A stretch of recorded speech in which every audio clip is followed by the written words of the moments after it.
Yo, my name is Joanna. I refer to myself here as Joe, right out of this booktube community. If you are new here, that is who I am. I'm a coffee-loving book addict, and I'm also adding Christmas lover to that list as well.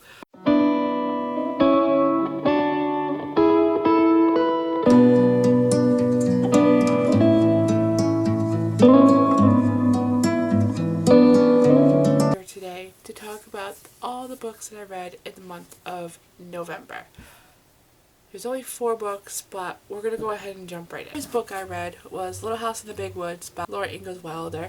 If you guys are not familiar with the series, you follow a little girl whose name is Laura. She lives with her mother and her father and her sisters, and they're living in like the 1800s part of America. I want to say, if I remember right, this takes place in Wisconsin. So that's really all much to say about it. I want to say I gave this 4 out of 5 stars. If I'm not exactly sure on my rating, I will leave it down below as well, so you guys go ahead and take a look at it. That way so you guys know exactly what I rated these, but all that information will be down below.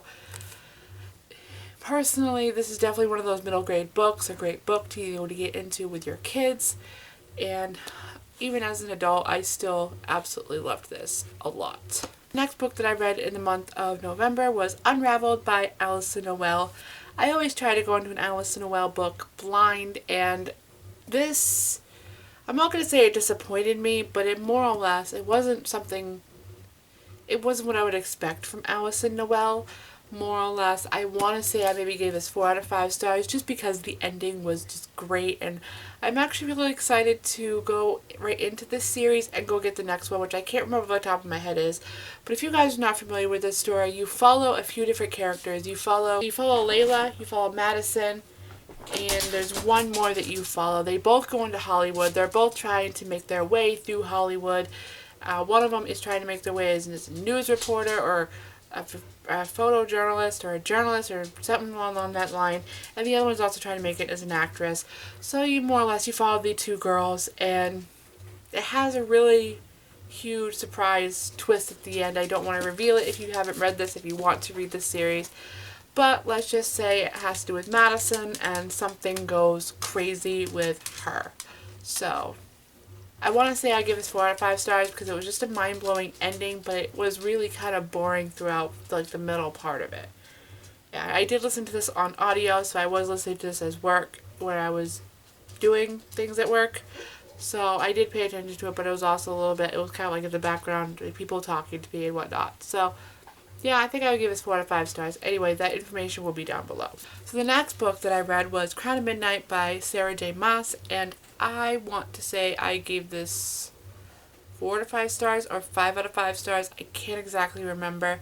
But either way, this is the second book to the Throne of Glass series, and I absolutely love this.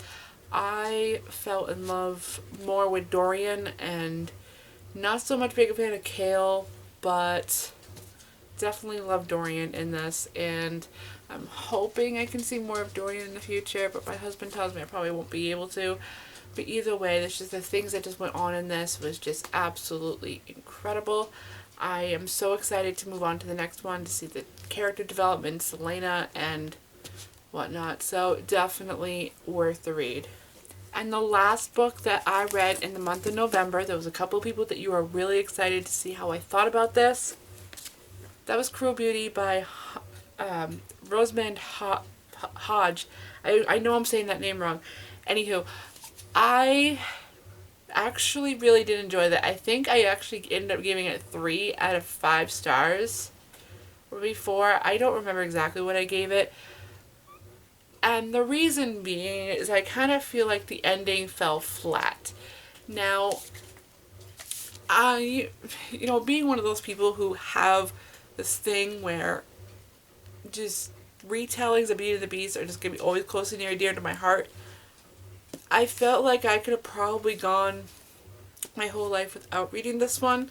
This was overall a great story. It had great character development and whatnot in it, but it just, in the end, I feel like it fell flat, and it just, there's no conclusion. They're just, there's not much, and there's just not much to the conclusion. I feel like it just, there would needed to be more there, but there just wasn't enough there. So maybe there's a sequel. I don't know. If there is a sequel, please leave a comment down below. Let me know if there's a sequel. I would love to jump into it because I just felt like this didn't finish everything. So if you made it this far, thank you so much for watching. And don't forget to check out all the links below and leave a comment down below if there's any content that you would like to see me do. And stalk me on social media because that's also down there too. So if you guys want to see me get through any more books, if you guys want to see me finish my Goodreads challenge for the year, definitely hit that subscribe button because I will be doing some vlogs throughout this month, which I'm very excited. I'm working out a few kinks. I've been doing a vlog this week, but I'm also trying to work out a couple of kinks. So we're getting there. So thank you so much for watching this, guys, and I'll see you next time.